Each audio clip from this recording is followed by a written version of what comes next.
Hi viewers, welcome to Telugu ballot. Bigg Boss 4వ వారం nominations తర్వాత జనాల్లో ఒక్కో కంటెస్టెంట్ గ్రాఫ్ తారుమారైపోతుంది. జనాల్లో ఒక్కొక్కరికి క్రేజ్ అమాంతం పెరిగిపోయింది అనుకోండి. అయితే ముఖ్యంగా మొన్నటి వరకు పూర్తిగా నెగటివిటీని తెచ్చుకున్న యష్మికి ఇప్పుడు సపోర్ట్ బాగా పెరిగిపోయింది. నిన్న జరిగిన నామినేషన్స్ ఎపిసోడ్లో అయితే సోనియా ప్రవర్తన, ఆమె మాట తీరుపై ఇచ్చి పడేసింది యష్మి. యష్మి కేవలం నిఖిల్, పృథ్వీలను మాత్రమే చూస్తుందని, తన గేమ్ చూడట్లేదని సోనియా ఇష్టం వచ్చినట్టుగా మాట్లాడడంతో యష్మి బోరున ఏడ్చేసింది. అలాగే నామినేషన్స్ లో నబీల్ సైతం సోనియాకు గట్టిగానే కౌంటర్స్ ఇచ్చాడు. నిఖిల్, పృథ్వీ, సోనియా గ్రూప్ గేమ్ ఆడుతున్నారని, ఒకరితో మాట్లాడుతుంటే మరొకరు మధ్యలోకి వస్తున్నారని నేరుగా బిగ్ బాస్ కే కంప్లైంట్ ఇచ్చేశాడు నబీల్.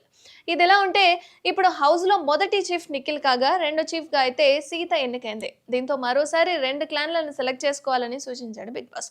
అయితే తాజాగా విడుదలైన ప్రోమోలో హౌస్ మొత్తం ఒకే మాటపై నిలబడినట్లుగా తెలుస్తుంది. కాబట్టి ప్రస్తుతం హౌస్ లో ఉన్న స్ట్రాంగ్ కంటెస్టెంట్లలో నిఖిల్ కూడా ఒకరు. శక్తి క్లాన్ కు అతడు చీఫ్ కాగా, కాంతార టీమ్ కి అయితే సీతను చీఫ్ గా ఎన్నికైన సంగతి మనందరికీ తెలిసింది. అయితే తాజాగా విడుదలైన ప్రోమోకి సంబంధించి హౌస్ లో సభ్యులు ఎవరు ఏ క్లాన్ లో ఉండాలి అనేది నిర్ణయించుకోవాలని సూచించిన బిగ్ బాస్, దీంతో ముందుగా విష్ణు మాట్లాడుతూ శక్తి క్లాన్ లో తనకు సరైన గుర్తింపు లేదని, అంతేకాకుండా కాంతార టీం కు వెళ్లాలనుకుంటున్నట్లుగా చెప్పింది. ఇక తర్వాత సోనియా ఎప్పటిలాగే నిఖిల్ క్లాన్ కి వెళ్ళిపోయింది.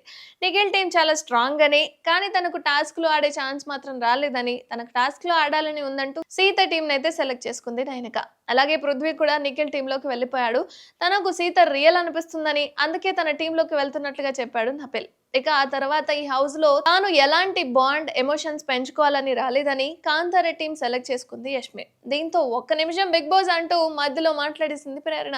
తాజాగా విడుదలైన ప్రోమో చూస్తుంటే హౌస్ మొత్తం కాంతార టీం కి సంబంధించి సీతకు సపోర్ట్ చేస్తున్నట్లుగా తెలుస్తుంది. అయితే సీతకు సంబంధించి ఆమె క్లాన్ లో ఎక్కువ మంది ఉండబోతున్నారో లేదో ఇవాళ బిగ్ బాస్ లో చూడాలి మరి.